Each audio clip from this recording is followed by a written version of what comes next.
Hello, everyone, and welcome back to the Football House. I'm Sam Basil, joined alongside Cole Hughes. Tondo and Jake sending in their cards remotely this week.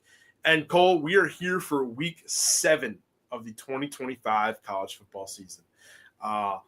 Some big shakeups in week 6, some big movement in the House Enterprise Top 25, as well as the AP and coaches polls. Cole, for you, after a great week of football, what was the biggest surprise for you? There were a bunch. I mean, I think the biggest one probably has to be Penn State. Losing to UCLA. They came off that tough overtime loss against Oregon at home during their whiteout a couple weeks ago.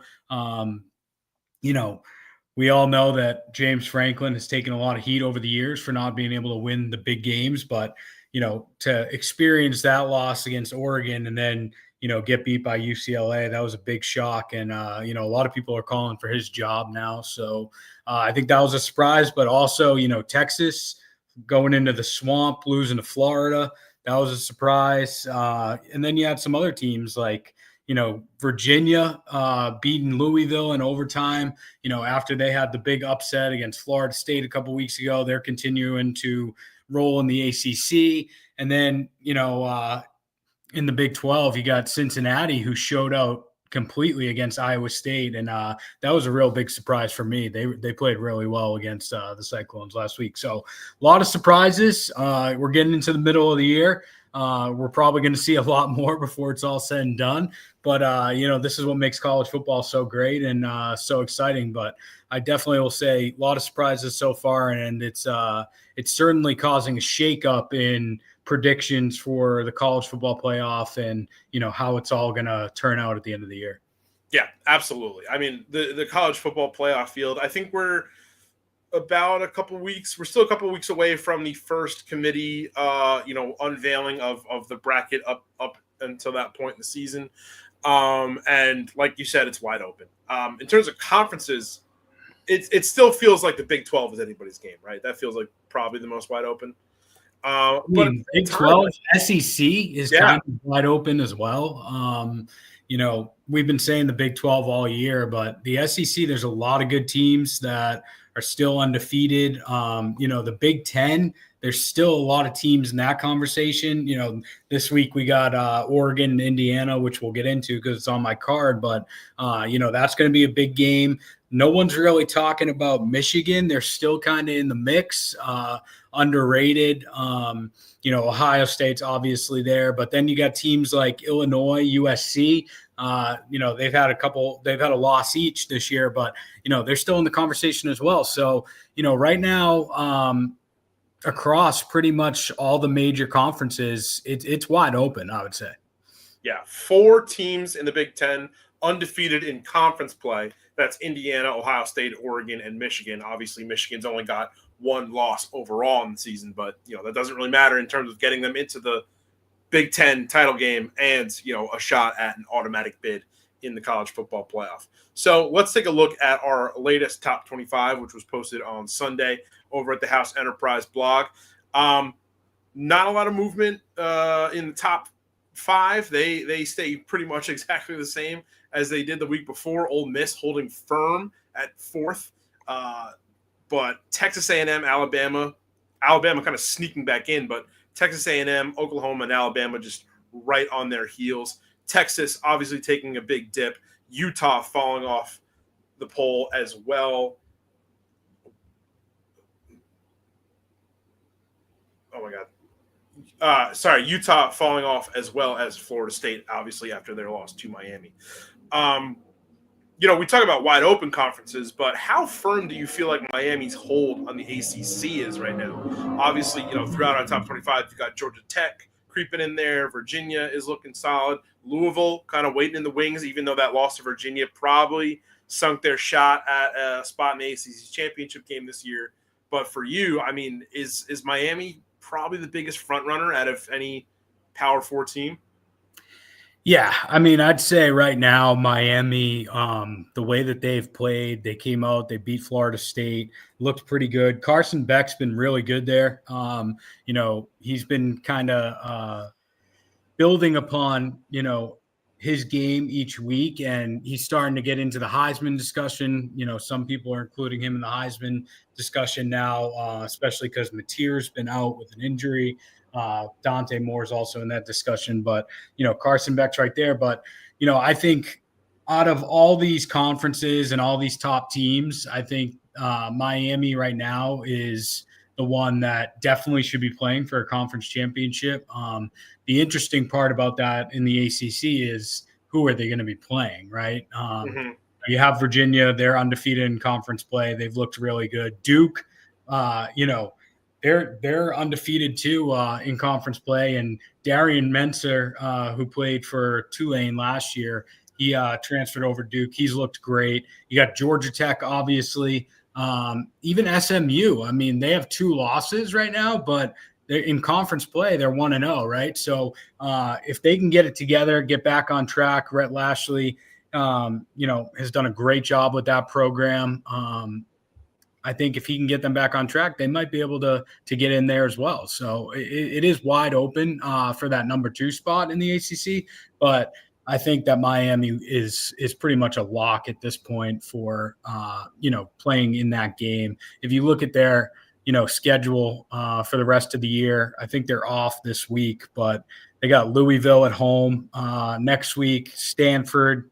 They got to go on the road to SMU. They have Syracuse at home, NC State at home. Got to go to Virginia Tech, and then they travel to Pittsburgh week 14. So just looking at that schedule on paper, I mean, I think Miami should win out and they should be going undefeated into, the conference championship week and, locking up one of those buys in the playoffs potentially. So, but, any of these teams could show out. Louisville could give them a run for their money, SMU, even Pittsburgh, right?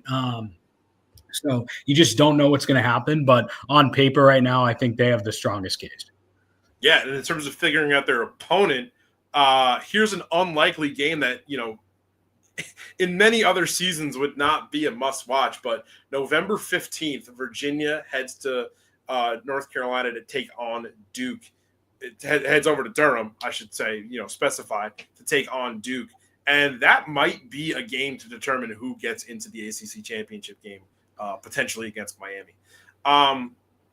So yeah, a lot of great stuff in the top 25. Make sure you head over to the House Enterprise blog for a full voting breakdown. And then let's get into our picks for week 7. I do want to highlight something before we get into our picks too, Basil. We've been talking about all these conference standings and how, a lot of these conferences are wide open. And one that we didn't talk about that I really think is another one that needs to be discussed is the American. There's a lot of teams right now in the American that look good. 3 undefeated teams in Navy, Memphis, North Texas. But you have USF and Tulane that are also right there with 1 loss. So that's going to be an interesting one. And I think potentially the winner of the American is going to get a spot in the playoffs. So, you got 4 or 5 teams vying for a potential playoff spot there. So that's going to come down to the wire, and that's going to be an interesting race to watch as well. Yeah, and I know it popped up on several of our cards this week, but I think the game to watch, if you're looking to see how well the American shapes up at sending a group of 5 representative into the playoff, I mean, it's obviously South Florida at North Texas on Friday. Like you said, 2 teams that are, competing for a spot in the American championship game. So we'll see how that shakes out. And, let's just look at this field real quick. In terms of teams that have not dropped a game in conference in the American. Navy, 3-0. Memphis, 2-0. North Texas, 1-0. South Florida, 1-0. Tulane, East Carolina, Temple, 1-0. I think you cut off East Carolina and Temple. I mean, feel free to clip me later and when I'm proven wrong, but I think that top 5 of Navy, Memphis, North Texas, South Florida, and Tulane, that's a real bloodbath of some group of 5 teams competing for a playoff spot. Let's get into our cards for this week, starting off with our front runner, Mr. Jake Zimmer. He had himself another good week. I wish he was on the show tonight because I would love to give him his flowers. But as we know, Jake usually kind of floats in the middle towards the bottom of our standings a lot on the Football House, but he has been on a roll with a record of 25, 19, and 3. I think maybe me kind of joking about the amount of pushes that he's had to start off the season, kind of little bit of a fire under his butt. And he has been just killing it with his picks recently. Yeah, usually we're fading him and not Yeah. going with him, but he's been on a roll. So Jake, congratulations. Hopefully you can keep it up. You got a lot of football left, but happy for you, buddy. Yeah, taking advantage of some of the big spreads. I know that, we kind of debate all the time on this show whether or not the 20-plus point spreads can really work in your favor, but somehow Jake has found a way to let it work in his favor. So let's get into his Week 7 card. He's picking North Texas in that crucial game that we talked about versus USF. Georgia Tech minus 14 versus Virginia Tech. Michigan plus 3 versus USC. That's going to be, that game's going to be played at LA Memorial.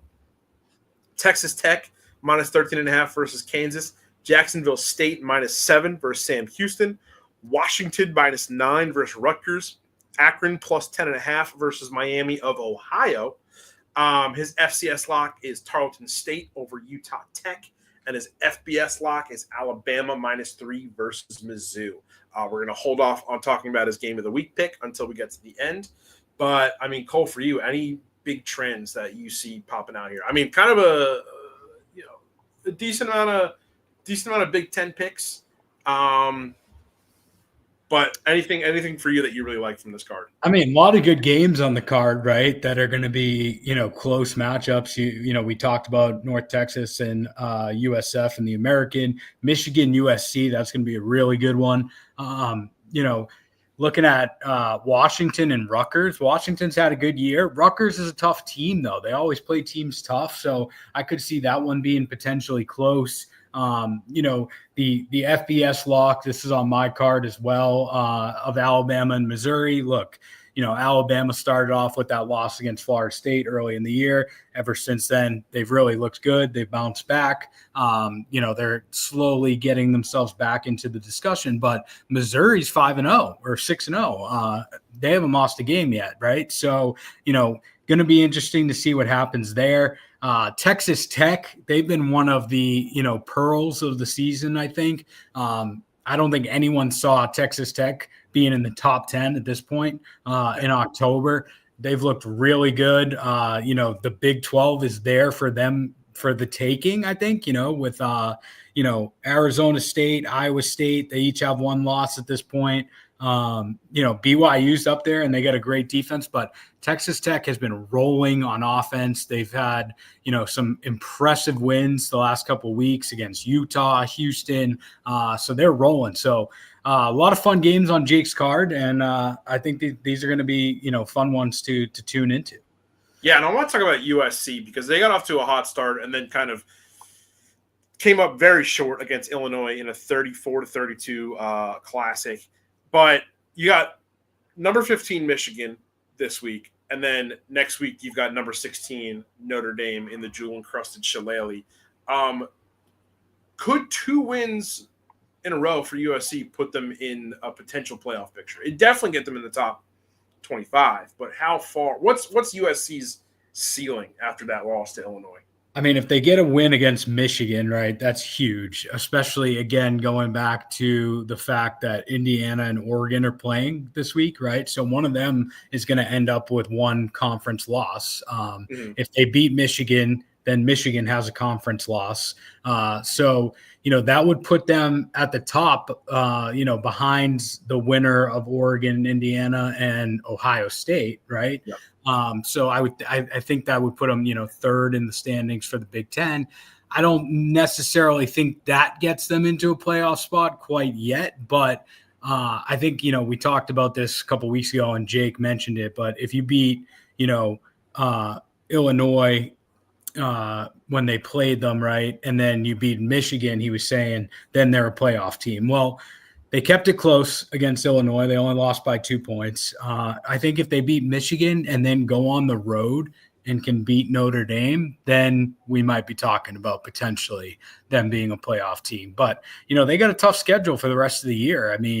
they got, after Michigan, Notre Dame, they got to go to Nebraska. Then they play Northwestern, another team kind of like Rutgers that is, middle of the pack in the Big Ten, but plays tough games and keeps it competitive.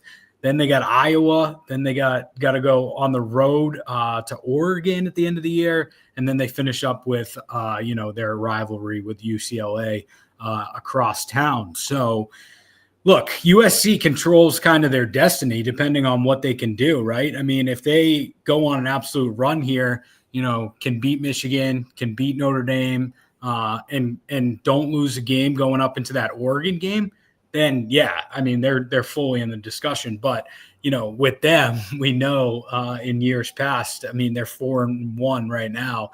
They could very easily drop to being 500 by that time. So the ball's in their court. I think there is a potential path for them, but they're just going to have to take care of business and win these tight games against ranked matchups, ranked opponents. Yeah, absolutely. And a win for as long as Notre Dame maintains their place in the rankings after this week, a win for USC over Michigan could possibly set us up for that being our game of the week next week. I think, depending on what the stakes are heading into that game, that's going to be super, super crucial.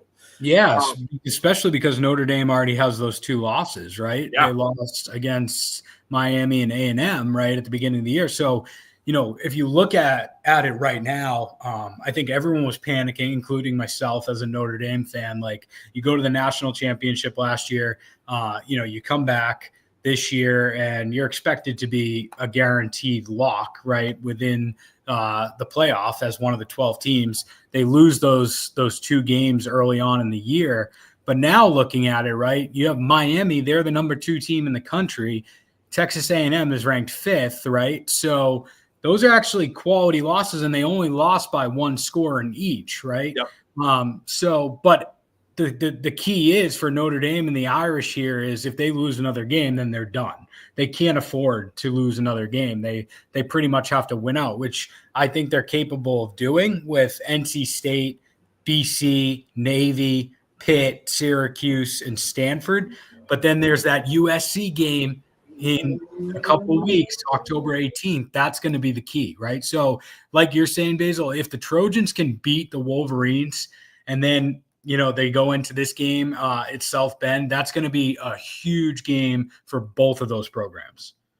Yeah, and I don't want to, speak for you, but I think if you're a Notre Dame fan, you are really rooting for USC this weekend, because I'm looking at Notre Dame's remaining schedule, and unless Navy goes on some crazy run, like, you kind of need USC to break into the top 25 so that Notre Dame can earn like another solid opponent, because their remaining schedule: NC State this weekend, USC, at Boston College, Navy, at Pitt, home against Syracuse, and then at Stanford. Like, that's not really the strongest way to finish out a season if you're trying to make the playoff. Yeah, and they really don't have a quality win yet. I mean, last week they played Boise State. I mean, Boise's having a down year compared to last year. Arkansas looks good early on in the year, but they've kind of fallen off. They obviously fired Sam Pittman, their coach. So, and then Purdue is their other win. So, I mean, they don't really have any quality wins thus far. And in the 2 games that they've faced, ranked opponents, they ended up losing. So I agree with you. Yeah, I mean, I think it would be big for the Irish if the Trojans can get the win this week, and then they're going to be ranked if they beat Michigan, right? And then if Notre Dame can take care of them, I think that's beneficial towards their resume. But so much has changed, right? Like, at the beginning of the year, like if you have a 2-loss Notre Dame team, no one's thinking that they're getting in at that point. But because of all the upsets that we've seen, especially last week, right, it's totally changed the whole dynamic of, the playoffs and who the committee is going to choose and what's going to be their criteria. It's going to be interesting to see, what 12 teams at the end of this get in and what those records look like and how they're comparing, strength of schedule, quality wins, things like that. Yeah, it could really set the standard for what the selection process looks like overall. Obviously, that standard will get completely thrown out the window once they expand to 16, but maybe a little bit of a baseline. Right. Let's get into Tondo's card. He had a tough week here. He's sticking around at 25 and 27, but this week he looks to kind of bring things back up. He's also got Alabama -3 versus Missouri. I think that's going to be a pretty common trend amongst our cards. He's going North Texas straight up, along with Texas A&M -7.5 versus Florida, Georgia -3.5 versus Auburn, BYU moneyline versus Arizona, Arizona State +7 versus Utah, but he's got the Utes winning overall. His FCS lock, Harvard moneyline versus Cornell. The Crimson looking really good in the Ivy League this year. His FBS lock, Texas Tech -13.5 versus Kansas. Cole, anything you really like out of Tondo's card this week? Yeah, I mean, I think the BYU game, Arizona, is going to be a really interesting. We talked a little bit about BYU earlier. They're, right now, as it stands, they're the top team in the Big 12. They've looked pretty good, but Arizona's been sneaky. I mean, they lost to Iowa State, and that was their only loss this year. I mean, they beat Kansas State, they crushed Oklahoma State. So this could be a statement game for Arizona, and to work their way up in the Big 12 standings as well. They're 1-1 in conference play with the loss to Iowa State, but if they beat BYU, they're 5-1 and they're back in the discussion and up towards the top in the Big 12. So I think that's a big game there. Texas A&M and Florida. I mean, look, Florida you don't know what you're getting with this team each week, right? I mean, they beat Texas.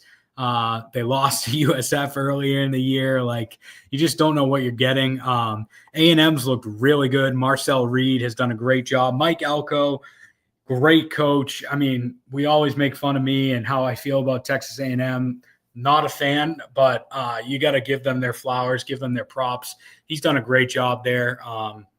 So, yeah, I mean, it's going to be interesting. Florida, they're not in the swamp this week. They got to go to College Station and go visit the Aggies. So, that's going to be an interesting one. I think A&M will be able to cover that, but I don't know. They're playing tough. And Billy Napier's, fighting, clawing, scratching to keep his job down there in Gainesville. Yeah, absolutely. Let's get into your card. 500 week for you. That's been the storyline all year. I've just been middle of the pack all year long. Yeah, I feel like you and Tondo kind of you hit like a game or two under 500, and then now you've kind of just been barely breaking even. Brutal result for you in your FCS lock last week. I know, and I've been hot. I've been hot with my FCS picks this year. I've been doing pretty well, but yeah, that was a surprise seeing Central Connecticut get the win against Sacred Heart. I was shocked by that one, but yeah. But let's get into your card this week and hope that you can kind of turn things around here. Tell us, what do you like here?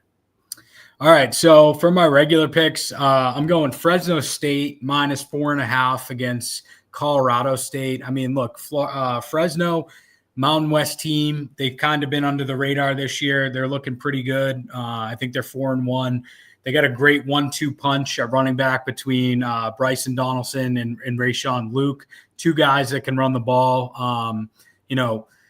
I think Fresno is one of those teams that could just coast along this year, and they might potentially be able to play in the Mountain West Championship. They look really good. They're coming off some gritty games, close wins against Nevada, Hawaii, that were one-score games that they won by a couple points. So I like what they've been doing. I don't think that their offense has reached their full potential yet, but I think that there's still plenty of opportunity there. Colorado State, they're just struggling this year. After this week, Fresno's got to play San Diego State, which is another team right under UNLV. It's kind of between Fresno and San Diego State in the Mountain West. So I think the key for them this week, focus on beating Colorado State. Don't be looking ahead to San Diego State. I think, they're able to take care of business. I think they cover 4.5. So I'm taking the Fresno State Bulldogs there. Alabama, Missouri, a lot of people on the show have this card. I mean, look, Ty Simpson, we talked a little bit about it earlier. Ever since that Florida State game, he's looked really great, right? He's turned around. I think the coming out game was when they beat Georgia. Everyone was talking about how good he looked, how poised he was. But since that Florida State loss, he's thrown for 382 yards against Wisconsin. He had 276 against Georgia, and he threw for 349, I believe, against Vandy last week, right? So he's building upon his repertoire every week. He looks good. I think Kalen DeBoer's finally kind of getting a handle there. And then you look at Mizzou. We talked about them. They're undefeated this year. They've played well, but they haven't really played anyone, right? Their only quality win has been South Carolina, which they did beat by 9 points. But South Carolina is not the same team they were last year. They've kind of digressed a little bit. So, this is really Missouri's first true test. And I just think Alabama is going to be too much defensively for them, even though they are playing at home. Bama has the highest turnover margin in all of college football right now. I just think they're going to get to Missouri's quarterback, Bo Prabula. Look, they played the Tigers. Missouri Tigers played UMass either last week or a couple weeks ago. Their last game was UMass, and UMass got 4 sacks on him, right? So that's an issue if you're letting UMass sack your quarterback 4 times, and then you got to go up against an Alabama defensive line. So between Ty Simpson, and how he's been playing and the Alabama defense being too much, I just think, the Tide take care of business on the road and they cover the 2.5. So taking Bama there. Wake Forest, Oregon State. Wake 3-2 on the year. They've lost to, I believe, NC State, and then they lost to Georgia Tech a couple weeks ago. But this team is better than their record shows, right? 3-2. They really should be 4-1 because they should have beaten Georgia Tech. I think they lost by 1 point in overtime. That was the game that Georgia Tech was able to come back and win. So they really should be 4-1. They got a good win last week against Virginia Tech. I think this team's got a lot of potential, but they've just been dealing with a lot of injuries. But I do think that they're a better team than they look on paper. Oregon State's been atrocious this year. They haven't won one game. Malik Murphy is their quarterback. He was at Duke last year, transferred to Oregon State. He's really, digressed or, been taken down a notch since his season last year for the Blue Devils. I mean, he's already thrown 7 picks on the year. He's been turning the ball over a lot. So I do like Wake here, but, the spread is so small, I think, because Wake, you have to take into account, is traveling across the country, right? And that's never easy. They got to go from the East Coast all the way to Oregon. So that's tough, right? But I think this game is going to dictate whether, what type of team they are. They have a first-year head coach in Jake Dickert. He was at Washington State last year as their head coach, led them to an 8-4 record.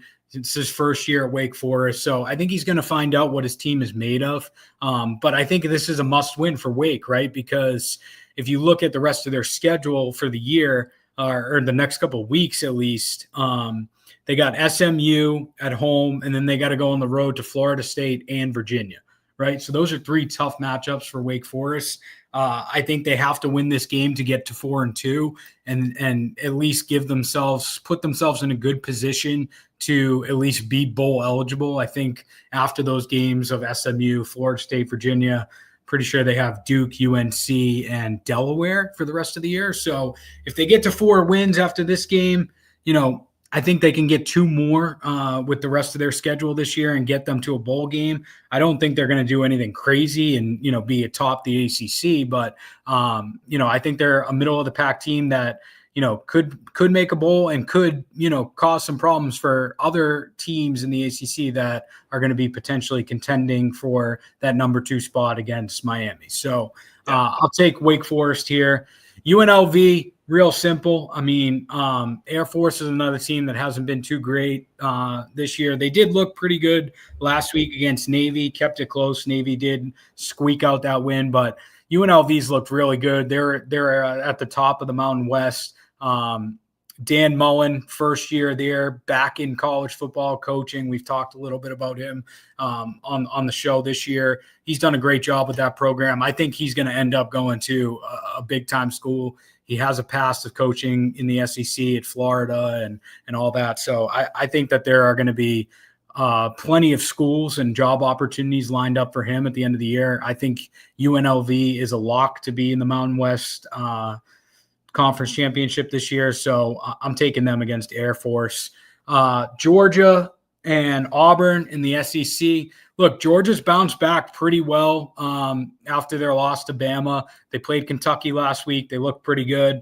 I think between that loss to Alabama and then the week before when they had that close overtime game where they were able to squeak it out against Tennessee, I think that was kind of a wake-up call for Kirby Smart and the Bulldogs. I think they're kind of resetting now and trying to gear up to make a run in the SEC because, they're still capable of being in the discussion, being a playoff team. They got to take care of Auburn this week.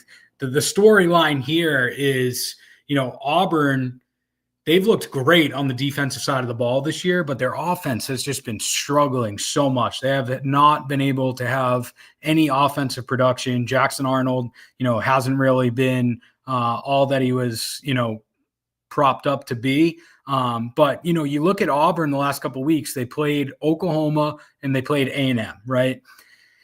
They let up only 24 points to Oklahoma and they only let up 16 to A&M. I mean, those are two good offensive teams, right, that have been on fire. And they didn't let up that many points. But in those games, they only scored 17 against Oklahoma and then 10 against A&M. So they lost both those games. But their defense has been keeping them in games. Their offense just hasn't been able to get it going. I think that kind of continues this week. I think Georgia's defense is just too much for Auburn. And I think that they cover against the Tigers. So I'm going to take the Bulldogs there. And then my final pick is Oregon, Indiana, over 54.5. This is a huge game for the Big Ten. You got Dante Moore on one side for the Ducks. You got Fernando Mendoza for the Hoosiers. Two great quarterbacks that are both also in the Heisman discussion. I think Dante Moore right now is the favorite through week 6. Between the two of these guys, they got 30 passing touchdowns. Each of them have thrown for just over 1,200 yards. They have really similar stat lines. These two offenses are top 10 offenses in the country. They've scored a lot of points, but their defenses are also two top 10 defenses, right?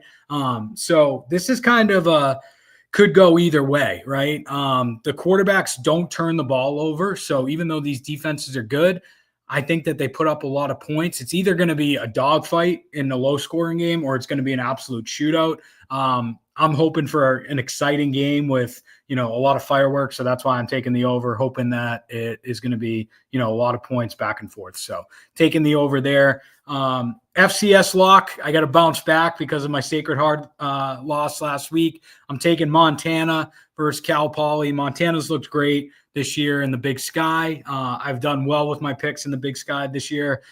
Been taking UC Davis a couple times. I'm going to Montana this week. Montana scored over 40 points in 4 out of their 5 games this year. Like I said, they're at the top of their conference, so they got to try and stay in that top spot, hold off the other contenders that include UC Davis, Montana State, Northern Arizona. They're 4-0 at home. They're playing at home in Montana where it could be snowing. So I like them at home. Cal Poly, middle of the pack. They played UC Davis close last week, but I think Montana keeps it rolling here. So I'm just taking them money line. And then FBS lock of the week, I'm taking Tulane -6.5 versus ECU. Look, Tulane They're averaging just under 400 yards per game on offense. They're rolling 205 yards on the ground per game. So they're able to run the ball, ground and pound. Their quarterback, Jake Ratzliff, the transfer from BYU, he's a dual threat. He's already got 7 rushing touchdowns on the year. So you got to be able to contain him on the ground and his arm, which I think is going to be difficult for ECU. I think they're just too much to contain. So I'm taking the Tulane Green Wave there. Love it. Great card. Oregon, Indiana. Couple thoughts on that. I agree with the over. The over seems really tempting because I think we've talked about this before, but now with the 12-team playoff, I mean, these are both top 10 teams in the country, right? So a loss for either of them doesn't knock them out of the playoff picture. What I think is a great thing about this expanded format in that it gives these games the stakes of these games are there is more to gain from a win than there is to lose from a loss, right? Because it's a loss that you can kind of recoup from as long as your opponent stays solid. And I think it's one that both these teams will be solid after this game, no matter who comes out on top. You picked the over. Is there a chance were you kind of discouraged from picking a winner either through the spread or straight up because you feel like Indiana might have a shot at this? I mean, I think Oregon wins the game. They're at home, I believe. Look, Indiana, the last 2 years, what they've done, what Kurt Cignetti's been able to do at Indiana has been unbelievable. But a big knock on them last year, even though they made the playoffs, was they didn't win any big games, right? They did what they needed to do in conference play, but they didn't win against any premier program. I just think Oregon's too much. I do think it could potentially be close, but I think like towards the end of the game, Oregon starts to pull away a little bit. I think that's how this one will go. So, I could see it being, a 21-21 game. And then, towards the end of the fourth quarter, Oregon scores 2 touchdowns to win the game by, 10, 14 points, something like that. So, I mean, I don't know what the spread is on this because I was just looking at the over for this game, but I'm pretty confident that Oregon will win at home. But Indiana's capable of scoring points, and I think they're going to do it. Oregon's defense at times have struggled this year, especially with the run. So, and Fernando Mendoza, again, has been great. He's taking care of the ball. He's got, I think, 16 touchdowns. He's thrown 1 pick. So he's able to tear defenses up. So, I definitely think that Indiana can contend and keep it close. But, Oregon has shown this year so far that, not many teams are going to beat them. Yeah. For reference, Oregon's getting 7.5 in this one. Yeah. So, I mean, I'd probably take Oregon 7.5. Yeah. Cool. All right. Let's get into my card. Bad. Just bad. All right. I'm really trying to pick some favorites here to try and just get myself back into things. I got Alabama minus 3.5, which we've talked about. Oregon minus 7.5.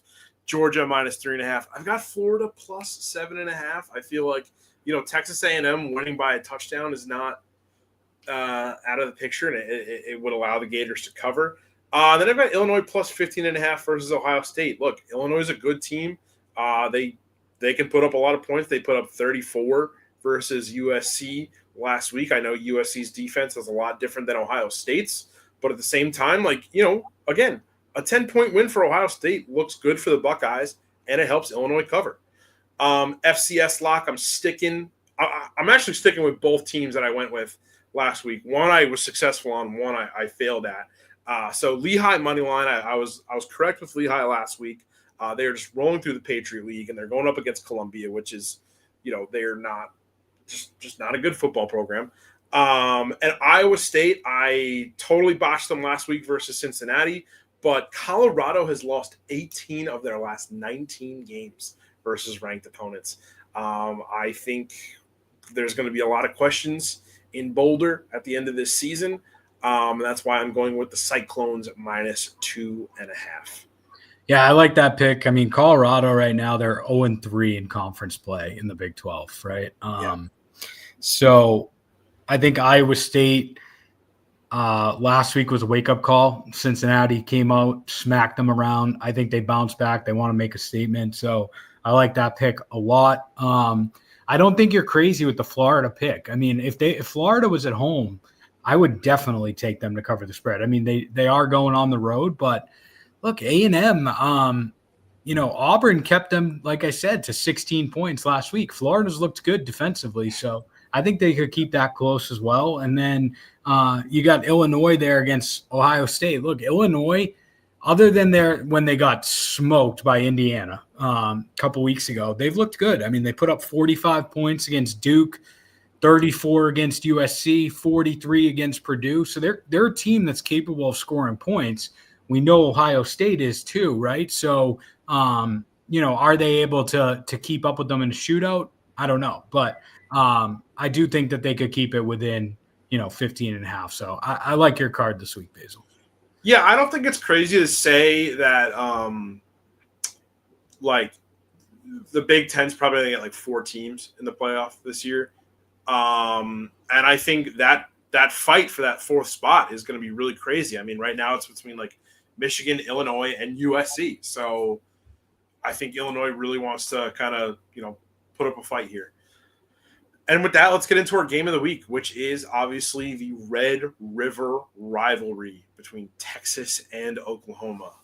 One of the most contentious rivalries. I mean, I say that for a lot of rivalries in college football, but I mean, they're all like hyper local hatred, right? Like, you can go anywhere in the country and there's somewhere else that's the most important game in all of football. And so for Texas and Oklahoma, this is it.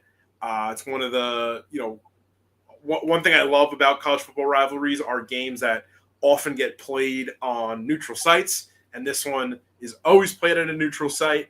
It's always played in Dallas. Texas holds this series, all time, a pretty firm hold on this. They lead 64, 51, and 5. But in the last decade or so, Oklahoma has really taken this. They've won 7 of the last 11, and then 7 of the last 10 if you're not counting their meeting in the Big 12 championship game back in 2018. So that was kind of a rare treat for fans of the Red River Rivalry. They got it twice that year because it was the second one was the Big 12 championship game. Obviously, Texas has had their struggles in the beginning of the year. They lost to Florida last week. Obviously, they lost to Ohio State in week 1. A lot of questions now surrounding Arch Manning. And Oklahoma comes into this one just rolling. Obviously, in a very competitive SEC, but this could really kind of push them into that next level as a conference title contender. So, Cole, for you, what give me like a player or just a scheme from Oklahoma that you feel like you're going to be looking out for this week. I mean, the big question right now is John Mateer, right? He's been out. He broke a bone in his hand. Didn't play last week against Kent State. As of tonight, before the show, I was looking at it. They have him listed as questionable for this game, right? So that's going to be the X factor, whether he plays or not. I think before he went out, he looked really good. People were talking about him for, end of the year awards. So I think that's a huge thing. But, look, this, like you said, this rivalry is always competitive, especially the last decade. It's been pretty, back and forth. The last 4 years, each team has split the 4 years, and they've won in alternating years. So it's gone Texas back to Oklahoma, back to Texas, back to Oklahoma. So, Texas won last year. Oklahoma's going to be looking to rebound from that. Look, they're undefeated. They have a huge window of opportunity right now in the SEC. Establish themselves, get towards the top there, hopefully become a playoff team. If Texas loses, they're done. They're already in bad shape right now, but they go to 3 losses. That's it. I mean, I think the key here is like Texas has a huge problem with its offensive line, and I think that's been their problem all year. I think that's why Florida beat them last week. You know, Arch has taken a lot of heat, and some of it is warranted, some of it isn't. I mean, the O-line really hasn't helped him out at all. They've put him in tough situations. Yes, he hasn't been able to capitalize on the big plays when he should, especially with the expectations that were there for him. But, it hasn't been all just him, right? The O-line's been pretty brutal. They haven't been able to establish a run game. So I think that's been a big problem. But, you have Sark last week after losing to Florida, he's talking to reporters after the game and he's saying, we lost in the horseshoe and we lost in the swamp. Take the other 135 college football programs and put them in that situation. And how do they do? Right. And I think that's a little unfair, obviously, because, 100 out of those 135 teams are, not in these big time conferences and they're going to get smoked. Right. So that's kind of irrelevant. But also it's like, yeah, but you're Texas. You have this protege in Arch Manning that's supposed to be leading you to a national championship. Like, you shouldn't be losing these games. Ohio State. Okay. I can see that. They're the defending national championship champions.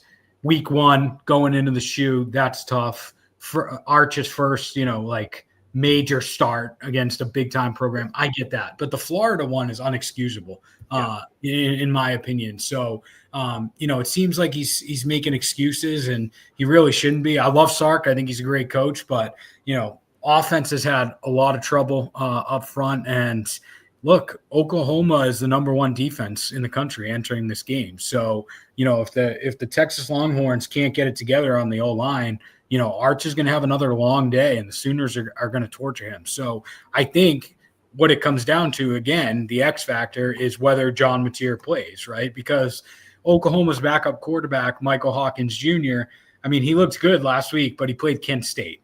Threw for 3 touchdowns. Like, I think he can hold his own against Texas, especially with how good their defense is and Texas's struggles on offense. But if Mateer plays, then that completely changes the equation. It changes the conversation. I think that gives the Sooners a complete, total advantage, if he's in that game because of what he has shown and how he's able to, rack up a lot of points and tear up defenses. So, but then you also have to consider his health, right? If he's not fully healthy, but he's playing, is he going to be at his best? Who knows? So I think it's a tight one, but I just think Oklahoma is more well-positioned in this game, and that's why I'm taking them +3. Yeah, I wanted to go back to the thing you were saying about Sarkisian and his statement about, losing in the shoe, losing in the swamp. Like, you're right in that, probably 100 out of 135 FBS teams are like, yeah, we're probably not going to get a win out of there. But when you hear that coming from the head coach of Texas, I mean, if you're a Longhorns fan, I mean, would you not be kind of frustrated because that kind of shows that, Sarkisian almost feels like the bar is set at the same level as, like, a Coastal Carolina? You know what I mean? Yeah, I mean, look, the expectations for Texas, I mean, even before Arch was the starting quarterback, even when Ewers was there the last couple of years, is like, all right, like, we're back. Like, we've made this jump. We went to the SEC. Like, we're one of the premier programs in all of college football. We're now playing in, historically the best conference. Like, we have to show out. Like, and again, they haven't won a national championship in 20 years, right? Like, since Vince Young has been there, they haven't done anything. So it's long overdue. And it just seems like, it's the same thing with Penn State almost. It's like they're like, yeah, we're good, but we're not good enough to get over the hump, and they're okay with it. Yeah. It's like, no, these are 2 programs that should be contending for national championships. Like, you should be in the conference championship in the SEC and in the Big Ten, respectively. You should be able to compete with the likes, if you're Texas, of Georgia, Alabama, Oklahoma, LSU, and then if you're, Penn State, you should be competing with Oregon, Ohio State, Michigan, those types of schools, and they haven't been able to do it. So I don't know. I mean, if Texas wins and they come out and they look good and they whoop Oklahoma, then maybe some of the pressure's off on Sark. But so far with how they've played, they've been a huge disappointment. So you talk about Oklahoma playing without Mateer. It's obviously going to be tough, but I wanted to talk about their defense a little bit. Obviously, let's talk about probably their best wins of the season so far. The win over Michigan and then the win over Auburn. The defense did well in both games. They held both teams to under 20 points. But one thing they were not able to do a lot is turn the ball over. Actually, they weren't able to turn the ball over at all versus Michigan or Auburn. Probably their best, kind of highlight of the team was in the game against Auburn when they recorded 9 sacks. So for you, I mean, how can the defense kind of level things out here should Mateer not play? I mean, look, like obviously getting turnovers and having a positive turnover margin is crucial. Like turnovers help you win the game, right?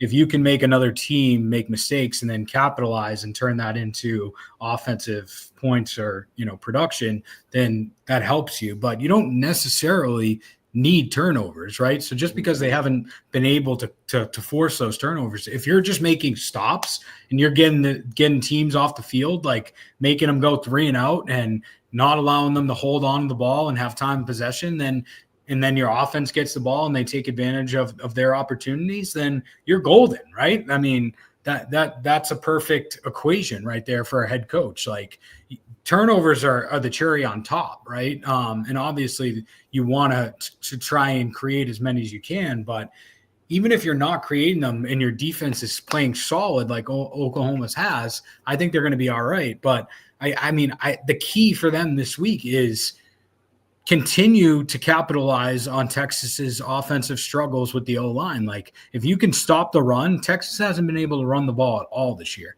So if you're Oklahoma and you can stop the run, stop them from moving the chains and keeping drives going for, a long period of time, put Arch in 3rd and long situations where, he's got to make quick decisions and he's going to be under pressure. That's the key. I mean, even if you're not getting sacks or anything, like get pressure in Arch. He has shown that it kind of rattles him. And by the time he gets it together, it's often too late in the game. So if they can do that, if they can make stops in the first half, get some points offensively and get ahead on Texas, I think they're going to be all right. Yeah, totally. I mean, that's a great point because while Oklahoma did not force a turnover against Michigan or Auburn, they held both schools to a combined 3rd down efficiency of 6 for 29. So that goes to show you, like, they're not turning the ball over, but they are getting stops. That's huge. So, without further ado, let's get into your pick. How are you playing this game? Yeah, I'm going to Oklahoma +3. I went back and forth. Honestly, I was really considering taking them straight up, taking the money line. But just with the question of Mateer of whether he's going to play or not, I think that ultimately makes the decision. I think even if he doesn't play and you have Hawkins in there, I still think that if they lose, they can keep it close within 3 points. But I think if Mateer plays, I think that they win this game. Yeah, I got to agree with you there. I'm also going Sooners +3. Again, I think those defensive statistics that we brought up too are telling that no matter what, they're going to be able to keep it close. So with that'll be our show. Cole, any other games that you want to highlight? Let's look it up. Let's see. I do have one, but if you go ahead and all right. So I would like to give a huge shout out to, and this was 2 weeks ago, but we didn't have a show last week, so I didn't get a chance to shout this out. But I would like to give a huge shout out to the Fordham Rams, who, as anybody who watches this show regularly knows, I went to Fordham. I'm a big Fordham football fan, but they have not beaten their biggest rivals, Holy Cross, since 2016, up until 2 weeks ago.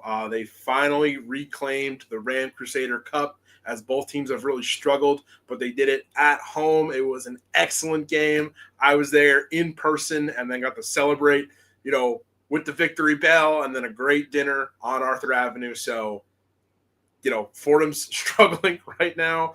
That's actually their only win of the season. But for me, that's the only win that matters because the cup is back in the Bronx. So shout out to the Fordham Rams. But hopefully they can get a couple more wins here before the season's over. I love that. I love that for you. Looking at this week's, I think 2 games that kind of stick out to me, and they're not really like top of the level games, but you got Nebraska at Maryland Saturday at 3:30. 2 4-1 teams in the Big Ten. They're up there with. They're kind of in the same situation right now as Washington. They're 1-1 in conference play each, but 4-1 overall. So both these teams have looked pretty good. That should be an exciting one to watch. And then the other one is Arizona State and Utah.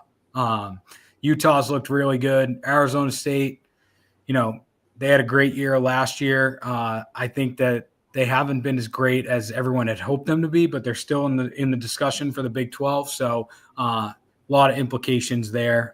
So looking at the Big 10 and the Big 12. Love it. All right, and that'll do it for our show. So if you're watching right now, make sure you click on the socials or type in the socials that you see below. We are on X. We are on Instagram. We are on YouTube. We are on TikTok. If you're watching our live stream on X, make sure you hit us with a follow. If you're watching our live stream on YouTube, make sure you hit subscribe because we're coming at you every single week with fantastic college football coverage.